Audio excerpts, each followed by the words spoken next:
Hello. Welcome to another edition of Shining Light on Shadows, a candid conversation about mental health.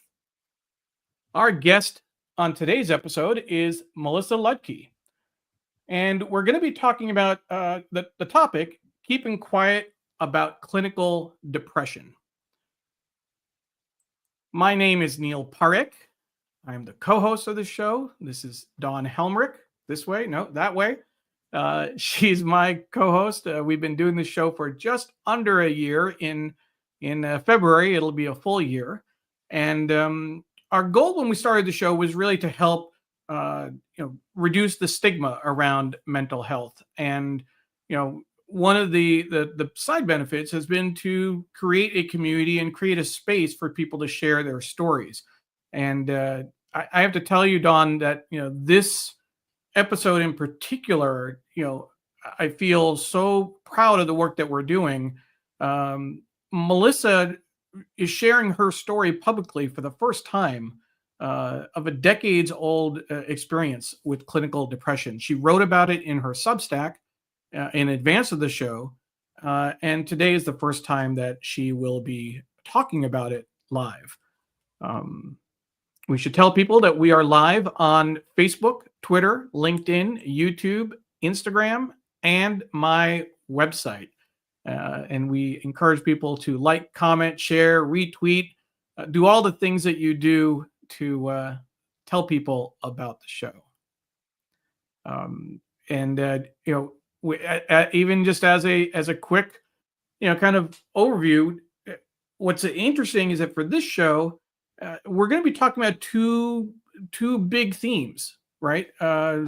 Melissa was writing a book in the 90s about unwed mothers and people who are focused on motherhood and their desire to become a mother.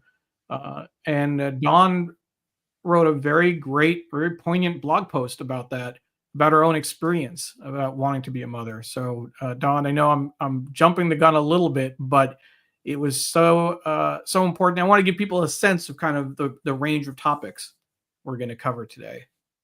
Yeah, I think it's going to be a really, really great conversation. One that certainly, when we had our prep show, brought up a lot of things for me that I hadn't really thought about a lot recently. So it was a really good practice for me to write that blog as well. Great. I want to make sure that we give a shout out to Digimentors, the company that Sri Srinivasan started several years ago. I'm proud to be the vice president of events and communications there. We get pro bono support from Digimentors for doing this show. Digimentors does digital marketing, events, and digital programs like this, strategic communications, trainings, and workshops. They also help with staffing and recruiting. I'm always thankful for all the support that we get from my colleagues there, and the support that I've gotten from Sri to do this show. It really does mean a lot. As I mentioned earlier, Melissa is an author and a journalist. In addition to the book that we'll be talking about a little bit later about unwed mothers that she was writing back in the 90s, she's currently talking about a book that I got to interview her about called Locker Room Talk. It's about the lawsuit she filed against Major League Baseball in the 70s when she was a sports reporter to gain access to men's locker rooms. And it's been fabulous to watch that book and that story come alive and to share it with this generation. So I have all sorts of respect for Melissa and just love her work. So I'm just thrilled that she is with us today. So with that, why don't we jump in and start with the blog post that Melissa wrote. Again, she wrote it on her Substack, Let's Row Together. Certainly encourage you to subscribe to her newsletter. And the headline that we put on it is my experience with an episode of clinical depression hospitalization, finally talking publicly about a topic that always felt like a forbidden conversation: my own mental health experience. With that, we will bring on Melissa Ludtke to the stage. Melissa? Hi, Neil. Hi, Dawn. I'm so Hi, happy Melissa. to be here with both of you. And I just have met Dawn, which has been just a wonderful bonus for sort of signing up for this occasion. But I did reach out to Neil after, he shared his own experience with a combination of bouts with anxiety and depression through the years. And when I saw him stand up to do that, I actually just emailed him. We know each other, and said, sometime if you'd like me to, I have an experience of my own that I've never really shared before, and I'd be happy to do it. And little did I know that the evening would finally arrive, but here it is. So here I am. And Neil, what do you want me to do here? Well, so what I was going to say, first of all, I want to thank you for reaching out that day. You were ready to share this story last spring, shortly after we started the show, when you emailed me. And this is something that you've actually not shared. And even when we talked about this earlier, I said, "Oh, you haven't talked about it publicly." You hadn't even talked about it privately much in the 30 years since this happened. Um, we want to know what happened. We want to kind of lay the set the scene for folks to give a sense of kind of what you were dealing with. But then after that, we definitely would like to learn a little bit more about this process of sharing the story. Writing the Substack, engaging with some folks who've commented, etc. But first, why don't you walk us through what was going on at the time, and kind of what happened from a kind of your challenge, your mental health struggle. Yeah, well, let me set the stage first and differentiate myself. I was so fortunate that the episode I'm going to talk about is in the singular. It was an episode. It was a horrible episode, and I'll talk a little bit to that in a moment. But it's not been something where I have dealt with the level of clinical depression throughout my entire life. It was a time-limited experience, thank goodness. Didn't feel very time limited at the time. It felt like it was going to stretch on forever. But I do want to frame that because I know there are likely people watching, who have dealt with this more than I have and have had episodes and don't know if an episode is going to return. It's been now almost 30 years since what I'm going to talk about and share with you tonight. And I remain on a dosage of medication. And through the years, I've continued to talk with the therapist who helped me during that time. So I'll go back in this, but I just wanted to frame it for people who I know may be listening, whose experiences in this have been more frequent than mine. And I just want to be sure that people understand that I'm not indicating that the experience I'm talking about is something that I've dealt with over, a lifetime. Sure. But for me, it was a really, I guess, a wake-up call to what it would be like if you were someone who was dealing with episodic bouts of this kind of depression. I mean, we often will say to someone just offhandedly, "Oh God, I feel depressed today. I'm so depressed." Well, you're not, depressed is depressed until you're clinically depressed. And then there's a certain darkness that descends that you realize that what you were describing as perhaps sad or perhaps feeling down on a particular day hasn't taken you both physically and mentally sort of to the depths that a clinical diagnosis of depression that for me ended up in a hospitalization did.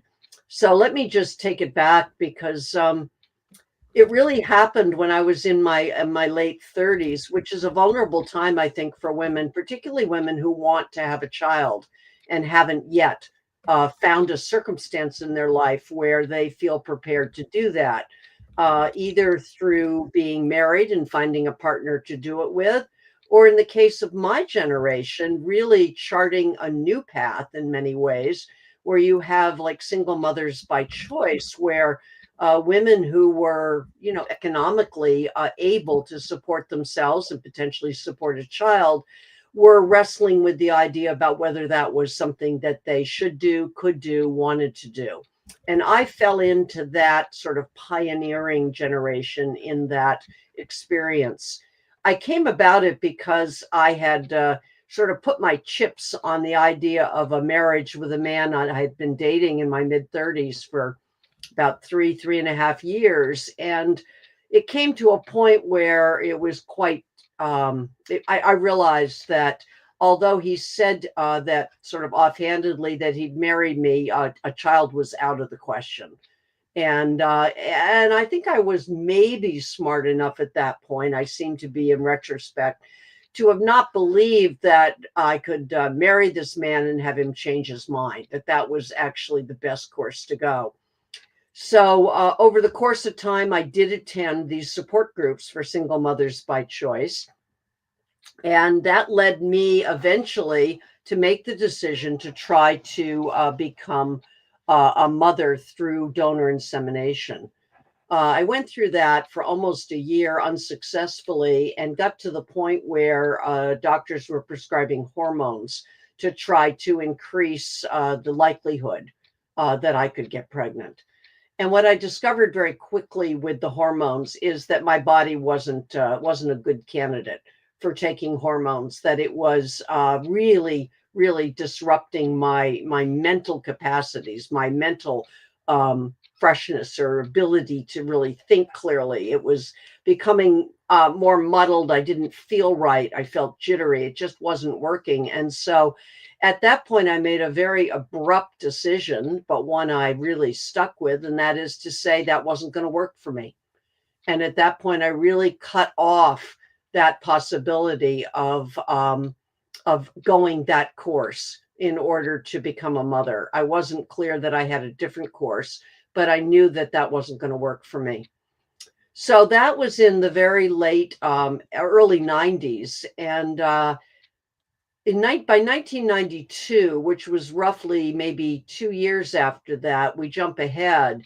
And by that time, not only had I taken my personal experience and thought about it in the context of my work as a journalist, which was covering family and children's issues, but I'd put that together in a book proposal. And it just so happened that I timed my book proposal to Dan Quayle's comments about the make-believe single mother on TV named Murphy Brown.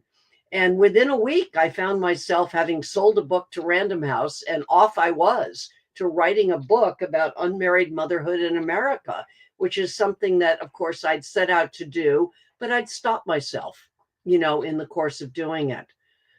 But what happened is, and I truly did not expect this to happen, I should have perhaps, as I started interviewing other women about their experiences for this book, began to do interviews and research, it began to tug at those emotions that I thought I had buried. I don't know why I thought I'd successfully buried them. They were so important to me, so vital to me. They were what had driven me to do what I had done with the donor insemination, but somehow I had thought I'd tricked myself to put them so far down that I wouldn't be impacted by trying to write a book about this subject. And I discovered that just wasn't the case. I just couldn't do it. And in the fall of 1993, I began to have very discomforting feelings. I couldn't get myself to the computer in the morning. I couldn't read with the sort of intensity or with the focus that I had before. Things were slipping away from my grasp. I couldn't quite understand why I felt the way I did, but I just felt different. That's all I could sort of pin it to at that point. And so I went back to the therapist that I had gone to while I was trying to figure out in my own mind about whether single parenthood or unmarried motherhood was something that I should go ahead with. And she had been quite helpful with that decision making. So I returned to her, but with a very different set of circumstances. And that was what I just sort of described, a feeling that I was losing a grasp of myself. And I could feel that by losing a grasp of the subject and the focus. I'd always been very good about disciplining myself to get to a typewriter, sit down, work, focus, read, all of those steps. They were just outside of my capacity to grab them. And so I began to go to see her, and this was in the, I think, mid-October or so. I wrote about this in Substack, where I used my therapist's notes to kind of remind myself Mm-hmm. and walk myself back through. I had asked her for some summary notes because I thought at one point I might want to write about this experience, but I never had before. And so I pulled up those notes, and in reading them, I began to realize how quickly all of this just swept over me. It was almost like a tsunami arrived. And so, what I can tell people is that what I can remember about that time was really just waking up in the morning. And if I got out of bed, I did so maybe to get a cup of tea, but I would get back in, and I would almost be like I'd want to pull the covers over me. I just didn't feel like I had the capacity to be in the world. Um, I had a few friends. You mentioned about me not talking about this. I mean, I felt incredible shame. I mean, the idea that this woman who, had accomplished a lot in her young life, certainly in terms of winning a fight in court against baseball, being able to stand up and speak for myself at that point, going on to being a correspondent with Time Magazine. I had really felt like I had been in control of my life, and I'd really felt a lot of joy in my life. And now all of that was gone. The control was gone, the joy was gone. And there were a few people I reached out to, but only a few. I mean, Neil, you mentioned I hadn't spoken very much privately about this. I just was ashamed. And there were, I just wanted to limit the number of people that I spoke with. But the people I did speak with, I was just talking with one of them this afternoon, and talking about how I was going to tell the story tonight. And I said to her, I remember you calling me. I remember being on the phone, and having the phone in my hand and listening to what you said. And you were just encouraging me. Oh, you can get a job here. You can this. And I didn't have a job. I was trying to write this book. She said, well, you're going to be able to find one. Everyone really likes the work you do. I mean, all of these encouraging things, what I would say to someone if I were talking to them and they were in the place that I was, I would be saying those things to them and meaning them. These weren't made up things. This was an encouraging voice. And I remember telling her today, and I'll say it now. I mean, I could hear all of her words. I could almost repeat them to you now. I could hear them, but I couldn't absorb them. They weren't making, it wasn't that they weren't making sense as a sentence upon sentence upon sentence, but they weren't making sense in terms of being actionable for me. They weren't actionable. There was nothing I could do with these words. They weren't going to convince me that I was worth anything. I didn't feel that I was at that point. They weren't going to sort of wake me out of this it was sort of a ghostly feeling. It wasn't like it was me. It was like she was talking to this person who had my name, but this wasn't who I was at this point. And so it was very confusing. And I found in my notes that what happened is I went back to the therapist, weekly, and then it was shorter times. I went back, 4 days later, because she would describe me as very agitated, very confused. And the time in which I went back to her one morning, and I'll never forget it. A friend drove me to her place. She agreed to see me. It was just sort of an urgent situation as far as I was concerned. And I would not say necessarily that at that point that I was sort of looking at taking my own life, but it certainly wasn't valuing my life at that stage. I don't know if there's a thin line that you kind of walk there. But the person that she saw come into her office that day, I think was someone that she worried about, that I could cross that line. And when she mentioned to me that she thought the best thing I could do was to check myself into the hospital, I didn't argue. I thought that was absolutely the right thing. I think I was scared about going home because I lived alone. I had 2 cats. So the main thing was I had to call my parents and ask them to come and pick up my cats because someone had to take care of them. So they drove in, and by the time they drove in, I was actually in our local hospital in Mount Auburn, but I was in obviously the mental health wing of it, the floor, where you're pretty much stripped down to who you are. I mean, you don't have a lot of the things that you might take for granted. And then the next, I think 5, 6, 7 days, both talked to my therapist, but also, participated in the group activities that they had.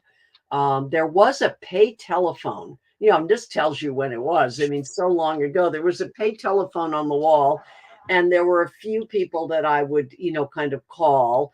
And I had 1 or 2 people who visited me, but that was really it. And it was important, I think, for me to be there because to me there was a sense of safety.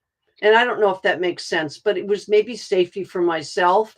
It was certainly safety from the feeling of the walls that were surrounding me and the feeling sometimes that they were just coming in on me, that I didn't know how to live in this place that was my home. And so being in a place where I was literally kind of in a cot with a blanket and sheet and not much more, taking it down to its simplest form, I think was helpful in terms of me then starting the process, which would be a long one, of sort of rebuilding myself and rebuilding and coming to accept who I was, having been through this experience, which was like no other that I had ever been through. At that point, obviously, I still didn't understand if it would happen again. It was frightening, and at that point, when it was time for me to leave, at the end of about a week, I believe it was, I expressed no interest in going home on my own to my place again. I didn't want to be on my own. I think, again, I was still scared. I just didn't want to be on my own. And so very, very dear friends of mine took me in, a couple who to this day I'm exceedingly close with. And they had an extra room that became my bedroom and my bathroom. And that was sort of just my place to be. But the thrill of being in that place was that they were there as well. I wasn't by myself. And I can That's remember so during great. those weeks that I was there, I can remember, my therapist would say, well, if you can, exercise would be great because you love exercise, and, getting back to that would be great. And I can remember one day saying, okay, I'm going to go take a swim, over in the pool, and set out. And I never made it to the pool. I just couldn't Sure. quite get Sure. there. I just kind of I turned around and came back. So why don't we stop it there and I we'll would, kind of catch yeah. up. Yeah. No, I was just going to say that, I'm trying to put myself in your shoes in, in the 90s, decades ago. I mean, we talk about where we are with mental health now. It was, even more of a stigma back then. And I'm just thinking about the courage it took for you to be okay with going to therapy, being checked into a hospital, kind of understanding where you were. That self-awareness was so important. We've had guests on the show who've talked about, you know, uh, harming themselves. Cindy Shu from New York, a CBS TV anchor, shared her story about when she tried attempted suicide, and it's something that Dawn and I have talked about as well in terms of the ideation around that. Mm-hmm. So it is something that you can kind of come close to, and depending on how long you're depressed and how worthless you feel, it's very easy to kind of see yourself going there. So I really just want to honor kind of what it took for you to get the help you needed. A lot of people can't even do that, which is a big deal. Well, I think that I was probably right on that edge. I think that I was. I mean, they speak about having, guns in the house, and, the idea of that being so close and so available. Yeah. I didn't, and I would never would. Sure. I'm perhaps more fearful of guns than maybe I even am of depression, although that would be a close call.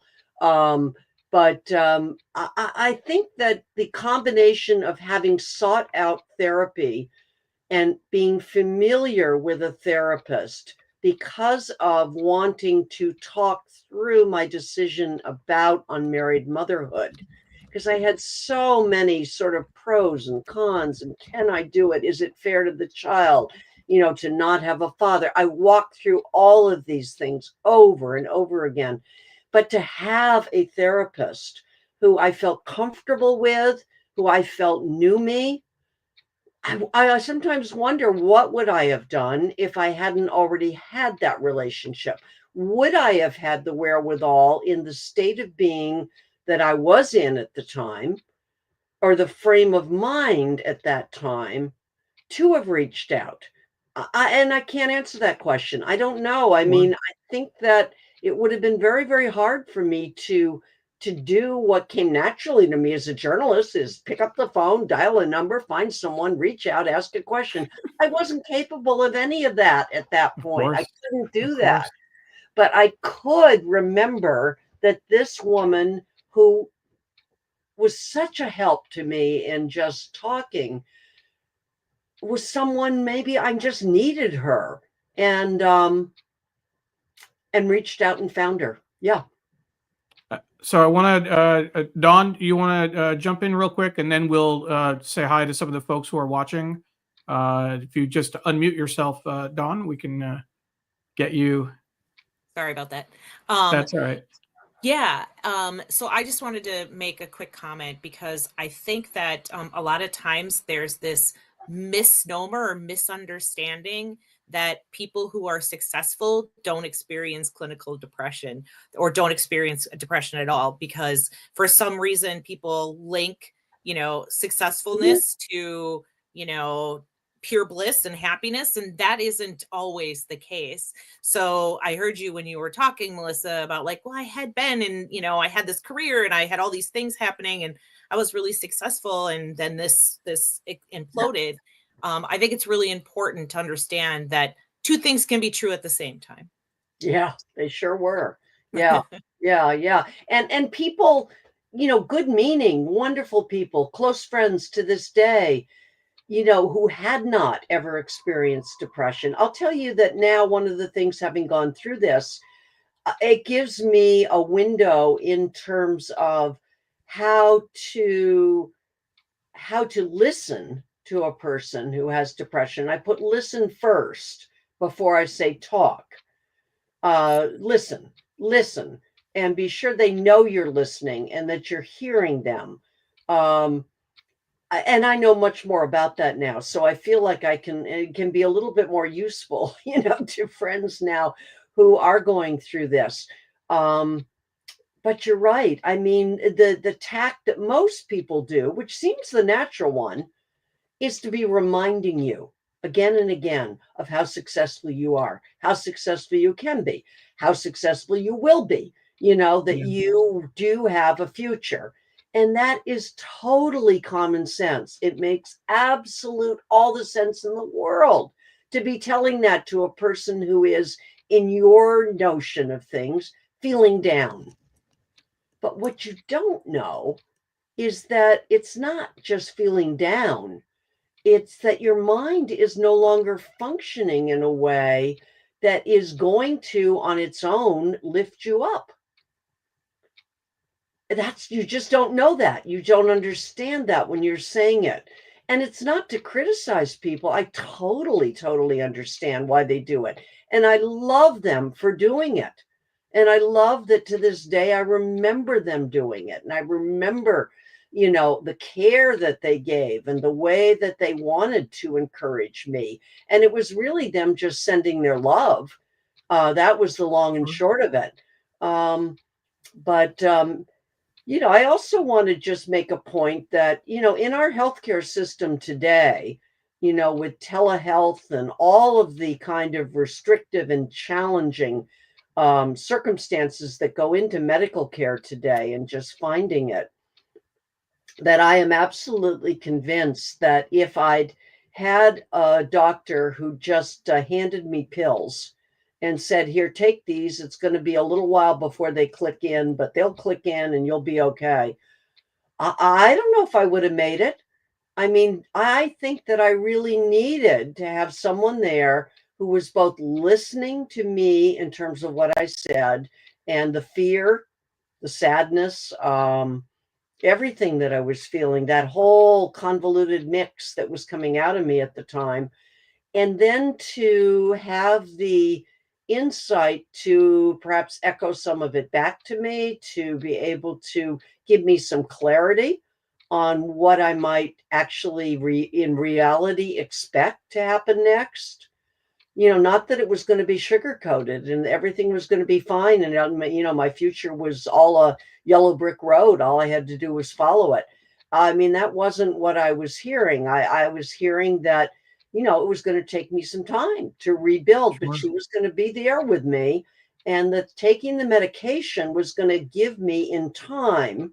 And that's the frustrating thing about the medication, is anyone who's taken it knows, is that it takes some time to come in. You want it to happen instantly, like an antibiotic starts working or something. It doesn't work that way. It takes a while for it to add up in your system. And that time feels like forever, as you're sort of promised that you're taking these pills and you're going to feel that clarity. You're going to feel better soon.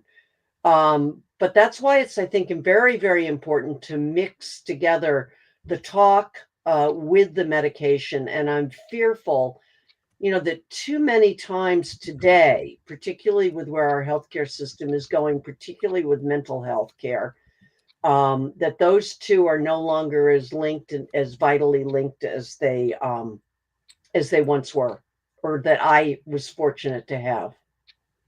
So I want to bring in some of our viewers, some people who are watching, and say hello. And again, Melissa, thank you for sharing all of that.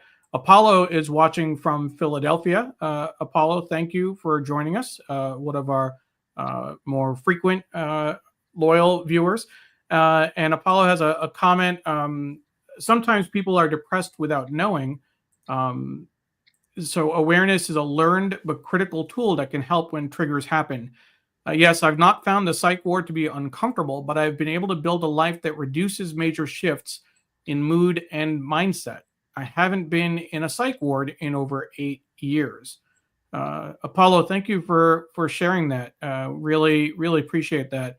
And throughout this this journey, Apollo and others have used this platform. When we have a guest, they've shared their own experience, their own kind of take on what we're talking about, and we really appreciate that.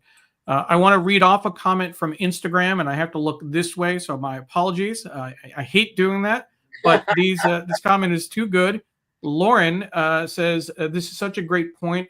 My mom, when she was alive, never shared with us that she was in therapy. Therapy isn't something I hid. She says it isn't something I did not hide from my own children. And she also says it was very brave to seek help in the 90s. And yes, people think that folks that have success don't suffer. I've heard that so much that you doubt what you're experiencing and think you should remain silent. So it's bringing up some things for Lauren as well. Jennifer is watching from Montclair, New Jersey. Jennifer Lazarus is a colleague of mine at Digimentors. Thank you, Jennifer. I appreciate that. I know Sri is watching as well on Instagram. Tara Jasmine is saying hi from New York City. And Tara is not a name that I recognize. Not a name I recognize. No. But good to see you, Tara, and welcome. New York City was my home for 10 years. I loved it, and I'm going to be back down there soon, actually doing some more book stuff. So, absolutely, it's a great place. I loved being there in my 20s. Fabulous. Well, thank you for watching, Tara, and for other folks who might be new or are not familiar with the show, we live stream this show, Shining Light on Shadows, a candid conversation about mental health, twice a month, the second and fourth Thursdays of the month, with guests who are sharing their own experience around mental health. Sometimes we've had therapists on or advocates, people who have worked with United Way, for example. Dawn and I both have experience with United Way, so we learned about what some local United Ways are doing to support mental health in their communities. So it's been we've had a range of different topics that we've covered. Paige Tulane Davis says hello.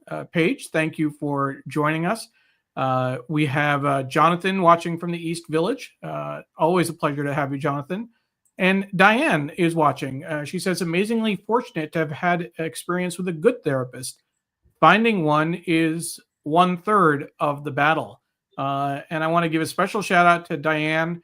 She reached out 2 weeks ago when we had Carol Peters on the show.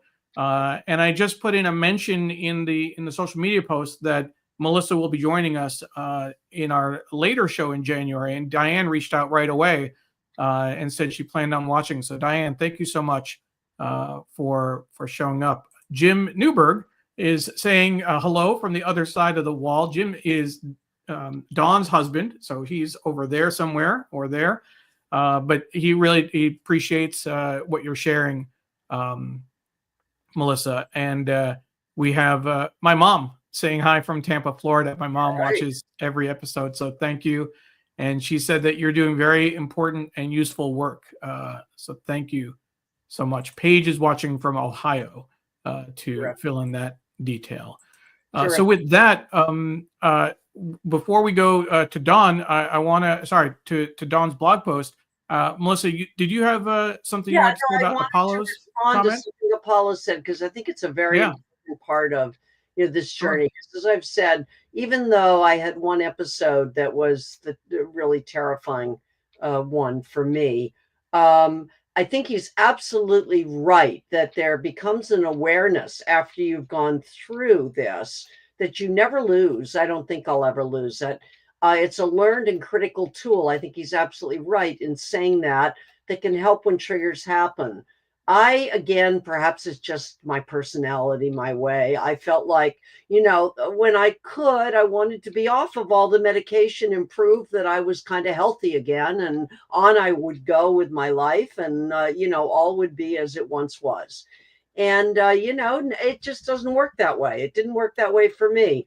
And so as I stayed in touch, with my therapist through the time, what I would see is that if there were these triggers where I began to kind of feel like there was, again, that lack of clarity or focus of, just this kind of storm kind of brewing a little bit, that eventually she said, and I agreed again right away, just like when she said that maybe I should be hospitalized. She said, let's go back on the medication. I mean, let's take it back. Let's try this amount, and it was a significantly less amount, of course, than I'd had during my episode. But I'm still on it, and I take it every day now, because I do think that I've come to understand that there is a part of me that has a chemical reaction within my brain that if I don't tend to it,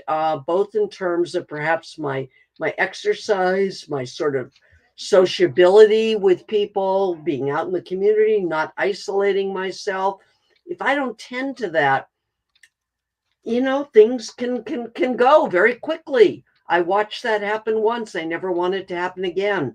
So I do think Apollo's point about that awareness and the notion of looking for these triggers and responding to them in a very proactive way and admitting that maybe you aren't going to be quote unquote normal, whatever the hell normal is anymore. I don't care. I mean, I feel perfectly normal right now. And I feel even more normal because I can be normal with the help of the medication and occasional talk. So I'm really eager to bring Dawn in, because I read her blog post and my God, as I read her blog post, I went, oh my God, I don't know if I could have dealt with all you did, Dawn. So, wow, Absolutely. a lot. So let's bring in Dawn's blog post, and then after that, we'll go back to some viewer comments and questions. Before I do that, I want to show we made reference to the book that you were working on at the time, On Our Own. And in the New York Times book review, Tamar Lewin wrote, she is at her writerly best, talking about Melissa, describing the agonizing decision to become a single parent, the emotional discussions with her parents, and the sadness she felt imagining a fatherless child. She is at her journalistic best, sifting through the research on single motherhood. As we heard earlier, it was during this time that Melissa was working on the book and doing the interviews and really grappling with her own feelings around motherhood and whether she should, start a family, have a family, adopt, how all those things kind of came into play. And this raised several issues for our co-host and my good friend Dawn.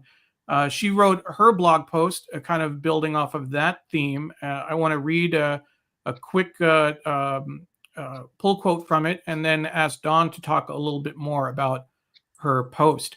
Dawn's blog post: "The promise of motherhood, the devastation of miscarriages, the joy of motherhood. I still remember the 4 babies I lost, and I cherish the fact that I have 2 beautiful, healthy, happy children, and I know that all that pain and heartache led me to being the mother I am today." Dawn, can you share a little bit more about what you were writing about and what this brought up for you? Sure. Yeah. When we had our prep call and Melissa was sort of talking through this, just a whole lot of feelings kind of surfaced for me, because I think motherhood and fatherhood too, but I think motherhood is such a personal journey that we're on. And I knew that I wanted to be a mother since I was like 7 or 8 years old. I didn't have the greatest upbringing, and I felt like I had a lot of love to give. And this happens a lot for people who don't have a really good childhood. They're like, I'm gonna have kids and I'm not gonna make the same mistakes that my parents did. I'm gonna do everything the exact opposite. And so I knew that I really wanted kids. As a lot of people know, I had a traumatic experience when I was 21. That was really difficult for me. Trigger warning, I was raped. And when I got married in my mid 20s, I knew that I wanted to have kids. I knew that I wanted them right away. And we started trying to have kids, and I was very fertile. I got pregnant right away, and I was super excited because I was nervous about getting pregnant because of the trauma that I had experienced. And so I was really excited. And we got to the 12-week mark, and we told everybody that we were pregnant. And 2 weeks later, I started having some problems, and I went in to see my doctor, and very, very sadly, my baby didn't have a heartbeat anymore. And, talking about healthcare, my doctor just kind of looked at me and said, "Don't worry about it. You can always try again." And that was a really painful moment in my life, because I had just lost a baby. And for somebody to be so crass and say that, first of all, I vowed never to see that person again, and I didn't. I found a different doctor. But it was a really, really difficult moment. And Melissa, when you were talking about what people say to you, right?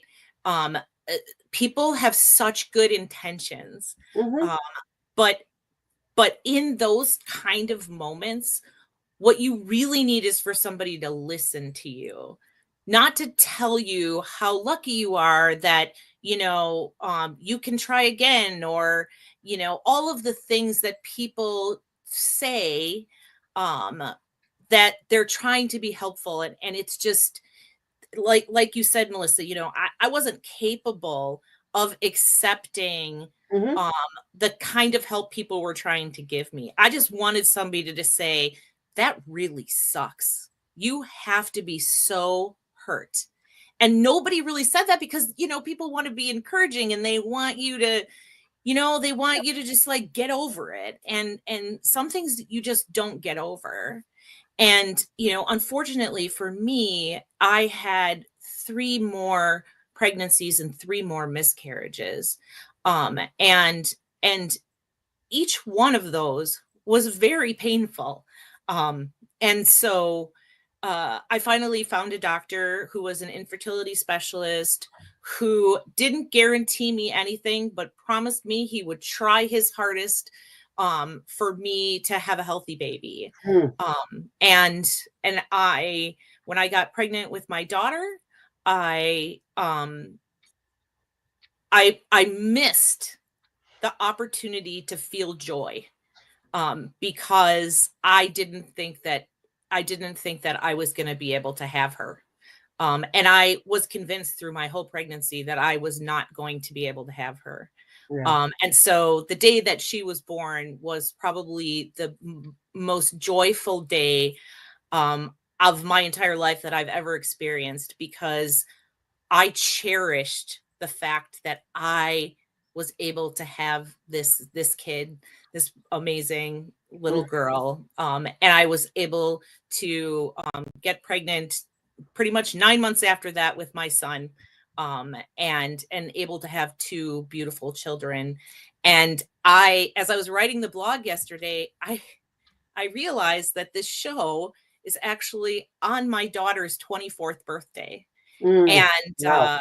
and so that was just like, just like so many emotions that came up for me. But I do think that it's really, the words matter, and the way we feel when we experience mental health issues. I was very depressed. I was very sad. I have a cousin who still doesn't talk to me because I didn't go to her baby shower. She was so angry that I didn't show up at her baby shower. And I physically could not go. I was at a mental health breakdown. I had lost a child and I couldn't go. So I guess, I just really want to wrap it up by saying that, I think words matter so much. And listening to people when they tell you something, first of all, is an honor that they tell you. And second of all, you should feel privileged and listen to what they have to say before trying to give any advice. Not that you can't ask questions, not that you can't be supportive, but the first step is to listen and to acknowledge their pain. Dawn, thank you. Yeah. Can I respond? Just all of that. yeah. Please. Yeah, I just wanted to respond for a moment, and that was to say, first of all, thank you for sharing, what you went through, and the notion of the the value of listening. One of the strategies, if you can call it that, I'm not sure it was a good strategy or not, but it was the only way that I came at being able to function again as the author of the book. I still wanted to do the book, but I had to figure out a way to do it. And basically, what I did is that I told people who knew about, my attempt to have a child through the donor insemination. That wasn't again a wide audience of people, but I said to them, once I made my decision and after I went through this clinical depression, I basically told people, don't ever ask me again about motherhood. It was basically, I've closed it down. I now have to separate my brain. I have to figure out how I can do a book about a topic that is emotional for me. And my only strategy then was to say to my close friends, don't ever ask me about motherhood again. Don't ever do it. And people stuck to it. I guess I must have been quite clear in that command or that request. But interestingly, perhaps, when I was 45 and I just finished the final edit on the book, and it was going to Random House at that point. And by the way, the book was 2 years late over contract. But you know what? Didn't matter. I mean, I got the book done. And my agent, explained that the book was going to be delayed, and it was. And, I still did it, and it still came out. And it was only when I came back from New York after having had a fellowship there for a year and having completed the edit of the book that a very close friend of mine, I got together with her. And one of the first questions she said to me that day, evidently forgetting the rule that I had put in place earlier, she said, noting my age, "So I guess you have decided you won't be a mother." And I looked at her and I thought, well, first of all, no one has posed this question to me in 5 years.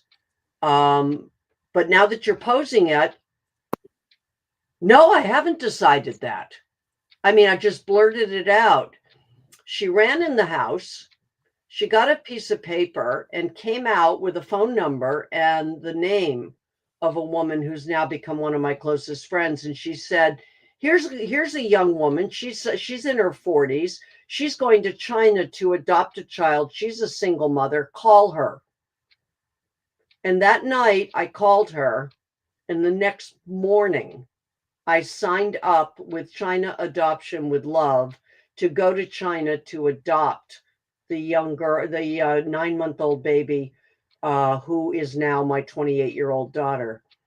Wow. So it was, it was an odd circumstance. I sometimes ask myself too, if that friend of mine hadn't disobeyed the rule and said that to me that day, would that have ever happened? And I don't know the answer. Thank goodness I don't have to know the answer, and that it happened the way it did. But anyway, that's all I wanted to say. No, point. I appreciate that. And I want to, we talked about your book earlier. I do want to make sure folks know about Dawn's book, The Blue Flower Curtain. She talked about her experience and as a trigger warning, she mentioned it earlier, but Tim on Amazon wrote, Dawn does an amazing job sharing her personal story of her sexual assault. She does not sugarcoat the issues that plagued her following the rape and horrific experience of having to relive it at 3 separate trials. She shares how she battles mental health issues, many forms of heartbreak, and perseveres by helping other survivors. It is difficult to read at some points, but worth reading until the end. I had the pleasure of reading it over the winter break, and I just thought it was incredible. I do want to mention, Dawn, that in terms of your story, you were talking about your challenges with miscarriages, and I think you wrote about, you wondered what you realized that there was a connection to your trauma. I know someone else who had a very similar story, who had a series of miscarriages, and not only did they have the same kind of just ridiculously inappropriate comments from medical professionals. Someone actually said, that after they were trying, maybe this isn't for you. Maybe you should save the money and go on a cruise or something. Go take a big vacation. They also had a traumatic experience similar to yours, and they realized later, the medical team that actually helped her realized that that's why she couldn't bring a baby to term. So it is something that is very, very poignant, and so appreciate you writing about it. I want to bring in a few other comments from folks who've been watching. Scott Kinderman from Wisconsin, someone that Dawn and I both know, is watching. So thank you, Scott. And Diane says that the stigma remains. We talked about the idea that we're trying to reduce the stigma around mental health and how much there was back in the 90s when Melissa was going through this. She says it's gutsy for Melissa to open up and show that successful people wrestle with anxiety, depression, etc. Reimbursement for psychiatric disorders is far less than for physical problems. Unfairness perpetuates the stigma. That the mental health parity is a huge issue. Paige says, Paige Tulane Davis, who said hello to Jim and Dawn earlier. I've been on medication for a year and a half. There has been a substantial amount of relief, and I wish I had taken it sooner. Kate, who is that Jim is that way, Dawn, right? On the hall. Kate is down there. Kate is Dawn's landlady, a close friend, and I know her as well from when I visited Milwaukee. She says finding a person that truly listens, and I know I saw her later comment that it's truly, not turkey, that truly listens and helps support you is so important. Thanks for sharing your story. Kathleen Tyler Conklin, another name I don't recognize. So we have some folks who are watching the show for the first time, so potentially or commenting for the first time. Yes, mental illness is a brain disease, which should be covered like any other illness. And Kathleen follows up saying, I sounded normal on days when I was suicidal. You cannot tell anything by sounding normal. Kathleen, thank you for sharing that. It's not easy to talk about this. Just several more comments. Ann Mickles, finding the right therapist and a medication that works can be a winning combination. The challenge is finding both, and not just finding the right therapist and the right medication, but also getting insurance to cover what you need. That is another huge, and with delays and sometimes, getting to see a therapist, even not just shopping around and finding one that fits, but even getting into a first appointment can be difficult for folks. Dr. Lippy Roy, who is a friend of ours and a commentator on MSNBC and CNBC, on behalf of all physicians in the medical community, I'm sorry you weren't treated with empathy and compassion during such a difficult time. You are truly a survivor and so brave for sharing your story. You are saving lives. Lippy, thank you for saying that. Obviously, you don't need to take on the burden of the entire medical profession. You're one of the good ones, of course, but it does mean a lot. And Apollo says, my heart is yours, Dawn. You're here and doing it. You are a guide for others, seeking to become a pillar of strength and success. And I say that every chance I get, that Dawn is my pillar.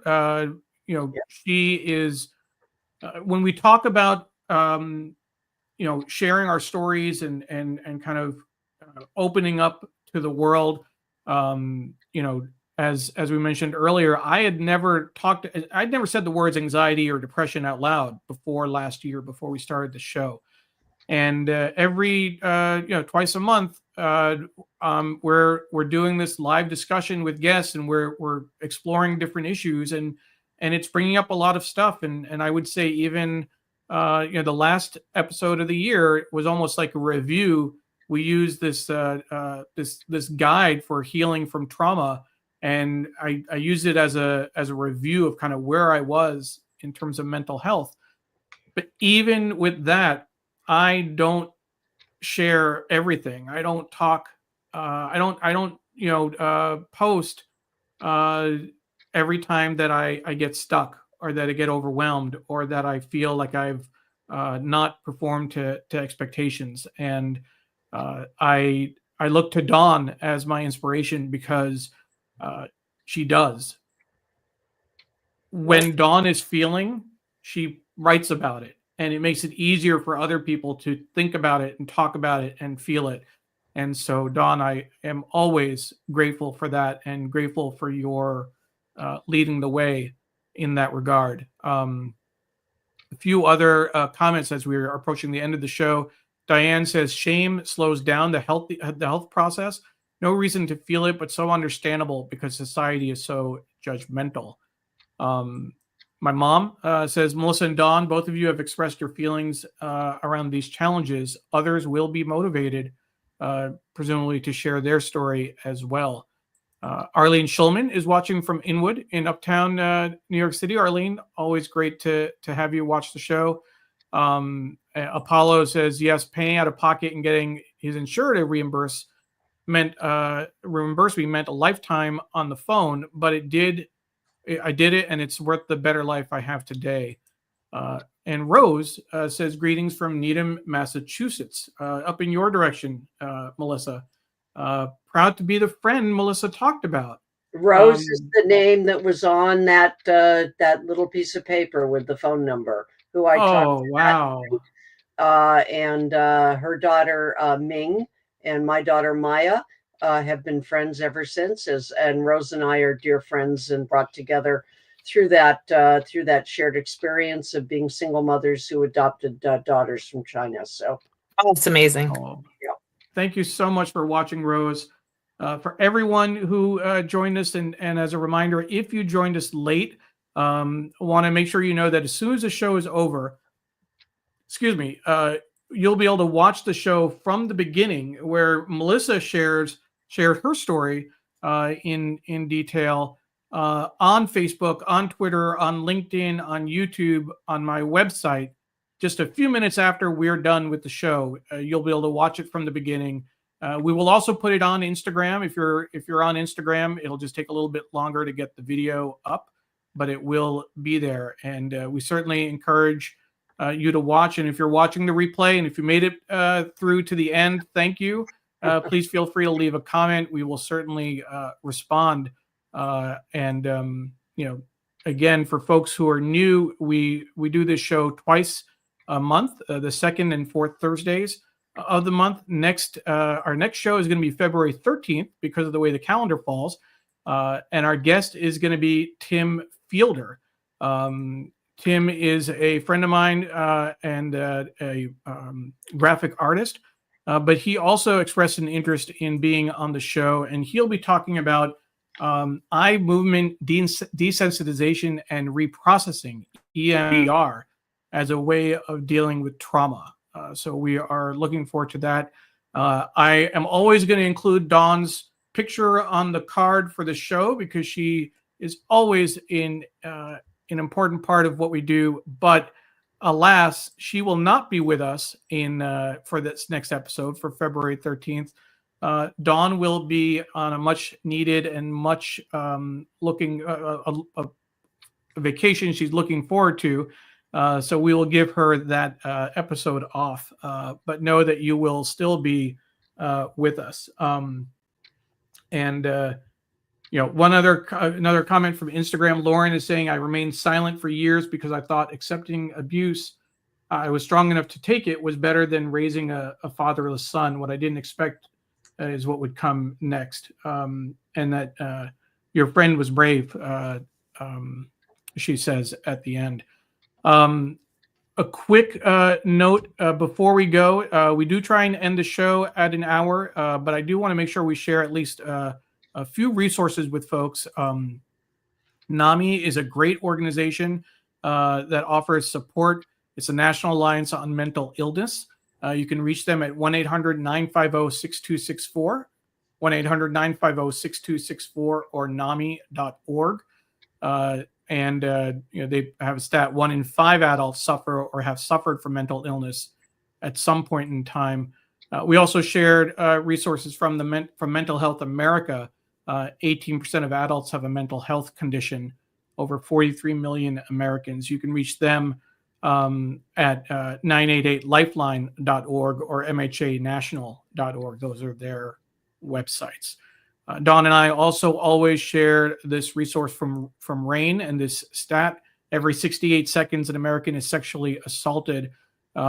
We've spoke about Dawn's experience. I'm also a survivor of sexual abuse when I was 7 years old. So this is something that's very important to us, and we know it has an impact and a lasting impact in terms of mental health and some of the challenges we face. So we always want to make sure people have access to these resources if they need them. Again, thank you so much for joining us. And so many people, Kathleen, Rose, Kathleen is a college classmate of Melissa's. Yes, and she and Diane are both college classmates, and I want to give them a great shout out. We have already celebrated our 50th reunion, and yet see how close we are. We show up for each other. It's absolutely amazing, and I am so grateful. And Kathleen and I have never spoken about our shared path here, nor Diane. And here we are, three of us together who have known each other for 50 years, and the community that you've created tonight is the first time that the three of us have come together around this topic. And I'm really grateful to you for that. Wow. That means a lot. Thank you. Yeah. Thank you so much. Alexis says, I'm always late. Alexis, that's okay. Watch the replay. It's worth watching. This is what touched me, that this is the first time Melissa has shared her story, has talked about her story. She wrote about it in anticipation of the show for the first time, decades later. And this is the first time she actually spoke about it. So no worries about being late. And Kathleen says, Melissa is a personal hero of mine.